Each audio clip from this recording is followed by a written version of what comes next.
In many ways, it was a transitional year. Four-time drivers champion Jeff Brabham handed over the title to the bearer of a famous racing name, Juan Fangio. And the world's largest motor building company, Toyota, dedicated the resources to winning the Camel GT Championship and did so in dominating fashion. In the next half hour, we'll take a look back at the highlights of the season past, talk to some of the personalities involved about some of the issues in IMSA Camel GT racing, and with me to do that, ESPN road racing analyst David Hobbs. David, it was quite a roller coaster season from the very beginning.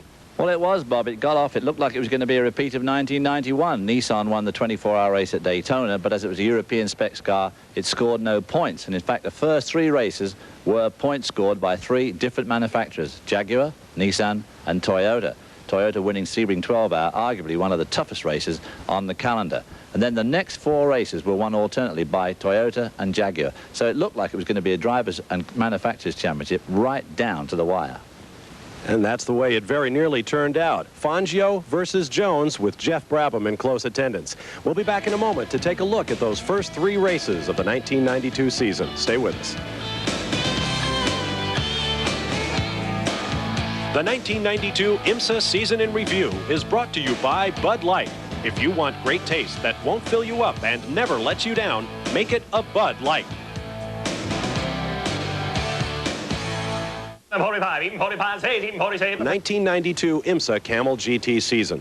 The first three races of the campaign, all in Florida, could not have been more different in terms of the cars and drivers in the competition.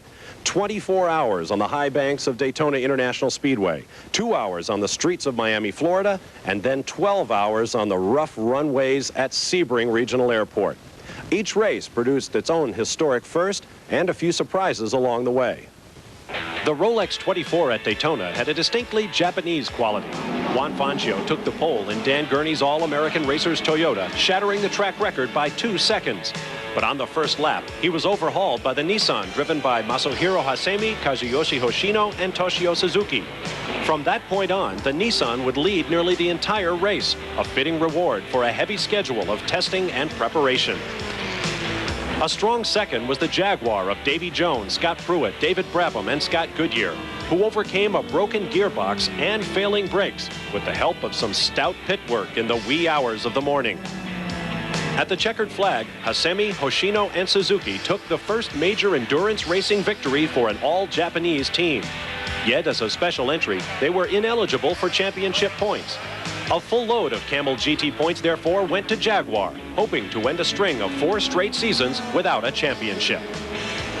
Round 2 brought a sprint race on the streets of Miami, and, as often happens when you put lots of fast cars and hungry drivers close together between concrete walls, a big first-lap crash involving the Toyota of P.J. Jones and the Acura of Camel Light's champion Parker Johnstone.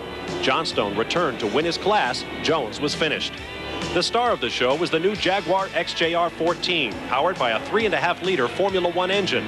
Davy Jones broke the lap record by 4 seconds to take the pole, but the car's unique left-hand gear shift caught Jones out, causing him to spin twice. Four-time defending series champion Jeff Brabham had problems of his own, a windshield full of oil that made finding his pit the equivalent of landing an airplane in the fog. Eventually, Brabham's crew talked him into his pit stall and managed to wash his windows, and it turned out to be a good thing, because when Jones spun a second time, the Jaguar would not refire. Brabham squeezed by to record his first win in nearly a year. The car was running really well. I could have run strong all day, and I felt like that's what I had to do, was just to keep the pressure on, and hopefully they made a mistake or whatever happened to them happened, and that was the plan, and it worked for us. Next up, the 12 Hours of Sebring celebrated its 40th birthday with more than 100,000 fans and Nissan looking for its 4th straight victory. Things looked good for Brabham and company early on as Nissan led, but as daylight ran out, so did the team's luck. A broken engine in one car and electrical problems in the other let Juan Fangio and Englishman Andy Wallace rocket away into the darkness for Toyota's long-sought first endurance victory. The full crew, that it was working wonderful. The car was absolutely great. Toyota All-American Racers and the full team did absolutely great. It seems hard to believe without the benefit of retrospect, but the race in Miami, the second round of the '92 campaign, was the last time Jeff Brabham and Nissan would visit Victory Lane. Quite a change for the series' most dominant car and driver of the last few seasons. As the Camel GTP cars and stars moved north out of Florida, it quickly became apparent that the protagonists in the '92 championship would be Toyota and Jaguar. At Road Atlanta, Davy Jones scored a clean sweep of pole, fast lap, and most laps led. At the start, P.J. Jones and Jeff Brabham tangled behind the early leaders, but that was nothing compared to what came later. First, 1987 Camel GT champion Chip Robinson's Nissan suffered a high-speed tire failure. Despite the mammoth crash, Robinson was not seriously hurt. Incredibly, Brabham's car did the same thing at nearly the same spot shortly afterward. Perhaps even more miraculous, like Robinson, despite the violence of the wreck, Brabham was unhurt. Graphic testimony to the integrity of current IMSA car building technology.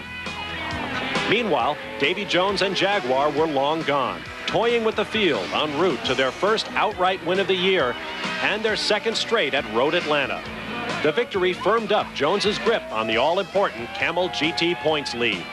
It's the first time that I can remember in a long, long time, maybe even back to Formula 4 days, when I've been able to win back-to-back the same event twice in a year. And I think that was more a personal goal than anything.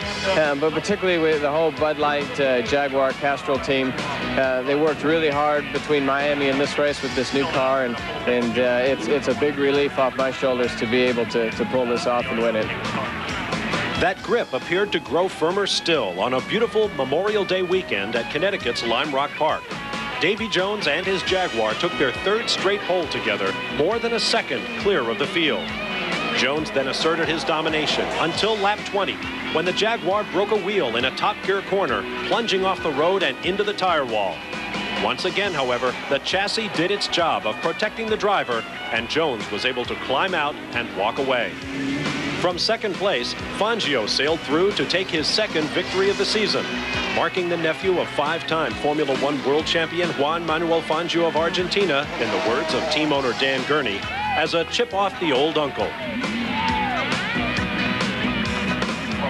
Just a few days later at Mid-Ohio, the Bud Light team produced a new Jaguar, which Davy Jones promptly used to break the lap record. He then ran off into a steady rain to score his second clean sweep of the season. Fangio slipped into second and drove conservatively in the rain to protect his runner-up spot in the championship, while Jeff Brabham ran a similar strategy to finish third. Up front, Jones laid easy claim to his second dominating victory of the season and remained the points leader as the halfway mark in the season approached. We really needed it after what happened last weekend at Lime Rock and not scoring any points from having a nice margin there, a cushion. I just got to thank the whole Bud Light Jaguar crew. I mean, I feel I have the best team in the business, the best guys in the business working on my car. The halfway mark came on the streets of New Orleans, where the Big Easy was anything but for Jones and Jeff Brabham. Both drivers found themselves on the runoff road at the very first corner, and by the time each was straightened out, the race was effectively over. Juan Fangio swept away to lead every lap, while Brabham fought his way back into second. With barely a lap to go, P.J. Jones tagged Davy Jones and scraped by for third place. Fangio's third victory of the season made it increasingly clear that 1992 would be a two-man battle for the title, Juan Fangio and Davy Jones.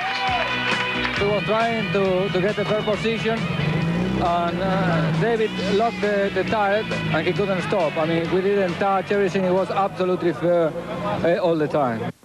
And so at the halfway point of the '92 campaign, Davy Jones led Juan Fangio and Jeff Brabham. Jones looking for his first driver's championship in 5 seasons with the Jaguar team in Camel GT racing. We'll be back with more on the IMSA Year in Review.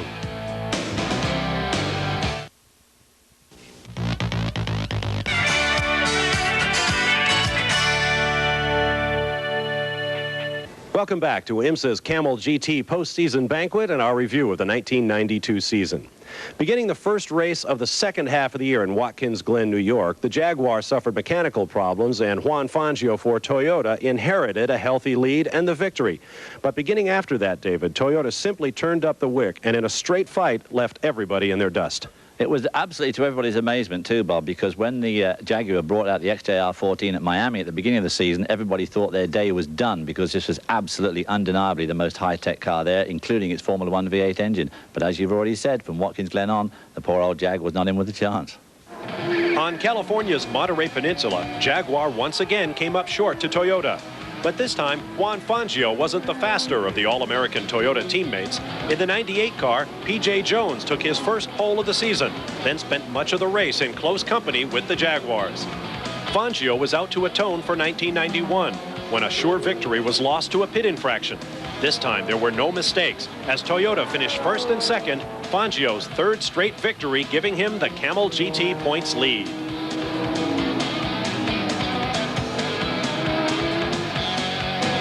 A week later at Portland, the Toyota twins swept the front row and duplicated their Laguna triumph, though not in the same order.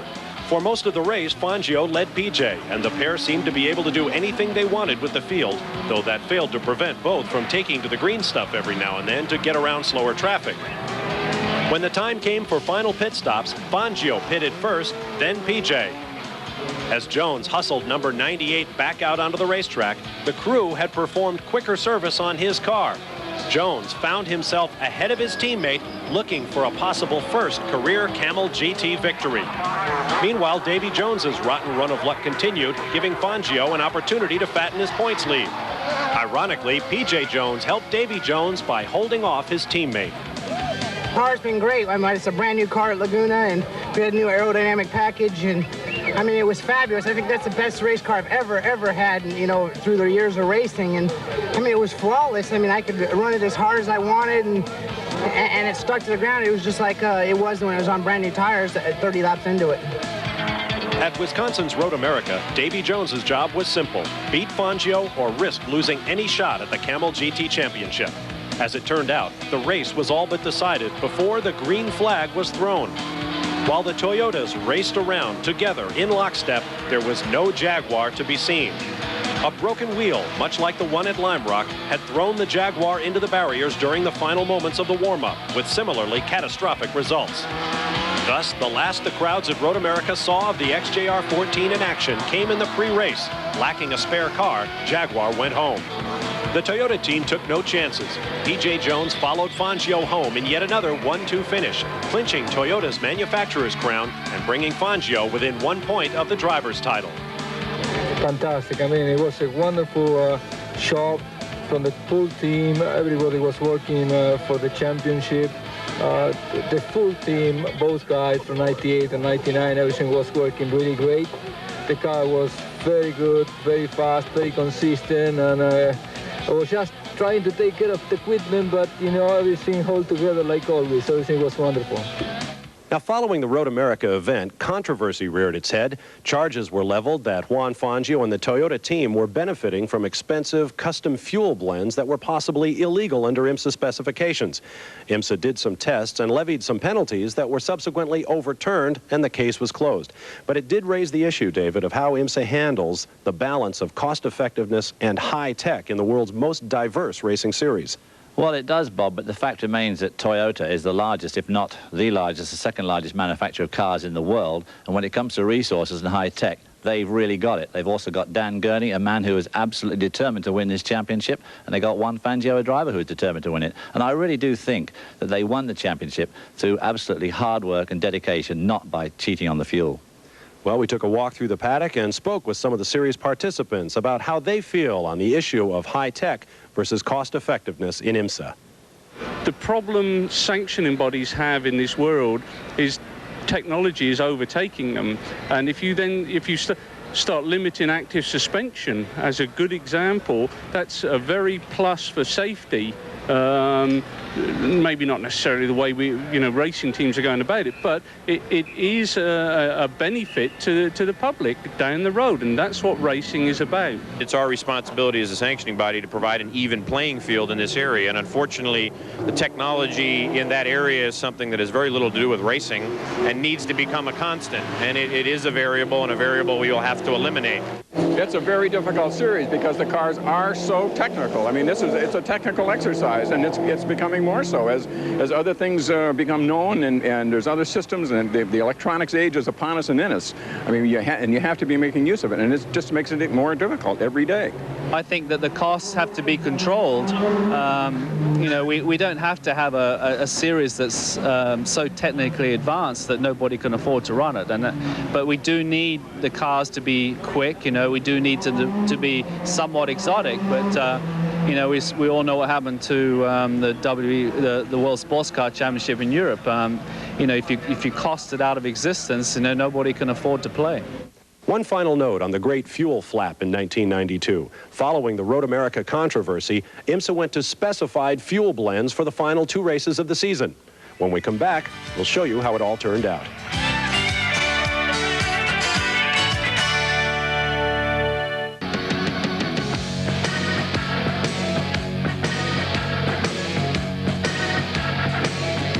Welcome back to our review of the 1992 IMSA Camel GT season. Going into the year's final 2 events, Davy Jones and Jaguar needed every available point in order to have any hope of derailing Juan Fangio and Toyota from taking the championship. As it turned out, it was Toyota teamwork that clinched the title for Fangio. Like the manufacturer's title, Juan Fangio clinched the Camel GT driver's crown at Phoenix before the green flag. When teammate P.J. Jones beat Davy Jones for pole position and the bonus point that goes with it, Fangio had the title. Freed of having to help Fangio, P.J. led the race easily until a push from Price Cobb's Mazda put Jones backwards into the tire wall. Fangio motored away to his 7th win of the season and an insurmountable lead in the championship. As usual, Davy Jones did all he could, chasing Fangio to the checkered flag. But for Jones and Jaguar, there would be only frustration. Ever the gracious winner, Fangio spoke for drivers everywhere when he described the importance of winning a major championship and then turned his thoughts to the memory of a friend. It's the only thing that the driver can do for a team, so that's why I'm very, very proud, very happy, and like I said before also, I didn't say anything during the full year. I was thinking about having this championship for somebody that was very helpful in my full career. He died 1 year ago. His name is Juan Manuel Bordeu. So this is for you, Juan, whatever you are. With the championships decided, the season finale at Del Mar, California offered a rare opportunity for every racer to set strategy aside and simply put the hammer down. Fangio nipped Davy Jones at the first turn for the early lead, and the battle began in earnest. It was too much for the new champion's mount. Fangio's car suffered a blown head gasket, the first to retire. That moved Davy Jones out front until Jones spun onto an escape road in the Jaguar and eventually broke a drive shaft. Enter P.J. Jones, the son of Indy 500 champion Parnelli, who made it stick, his 2nd victory of the year, the 7th straight win for Toyota, just 1 short of the all-time series record. For Dan Gurney and his team, it was time for a celebration well earned. And so the 1992 Camel GT season was history. David, among other things, it was a year of unprecedented factory involvement, which had an impact on car count. A lot of the privateers couldn't compete, but that may change in '93. Yes, Bob, IMSA have instituted a package designed specifically to help the privateer. They've got incentives, bonuses, different point system, so that should be very good for the series in the long term. Also, the World Sports Car Championship has been cancelled in Europe. This is going to free up a lot of cars, teams and drivers, all of whom can now come and race in IMSA. So 1993 should be an absolutely cracking year. Well, don't take our word for participants. It was a very good season, but it certainly hasn't been one of our best in the sense of fields and things like that. But basically, it was a very good year, particularly, as you mentioned, in a time where economically worldwide this form of racing's got a lot of problems, or has had a lot of problems. But I think we did a very good job. We had good crowds, we had good events, we had good competition, and we've got good plans for the future to make it better. In 1992, rumors persisted that high-tech, high-dollar prototype sports car racing was in trouble.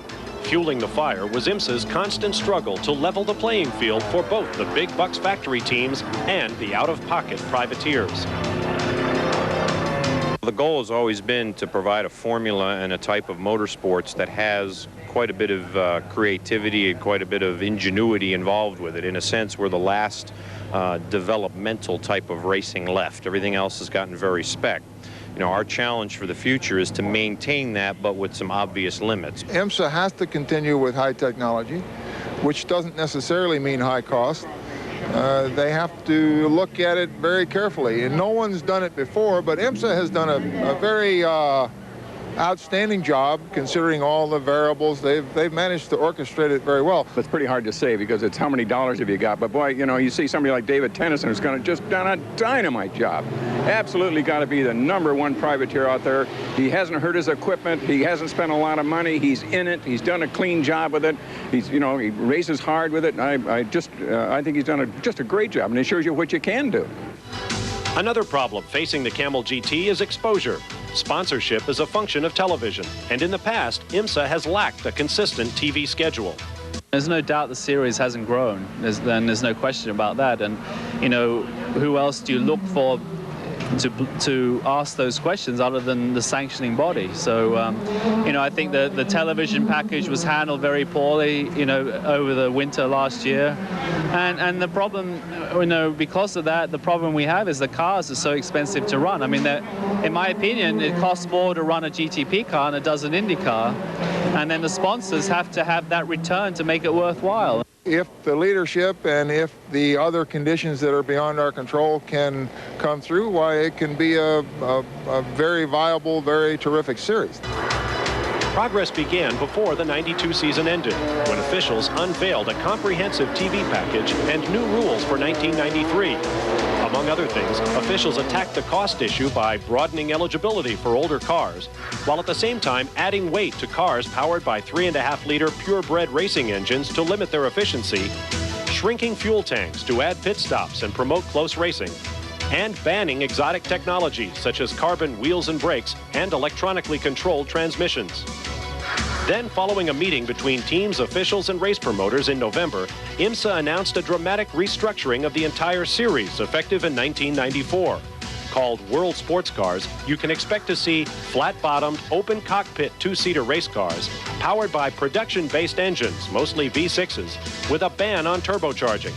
The idea is to cut car costs by up to 2/3. Whatever happens, it'll be a whole new ballgame.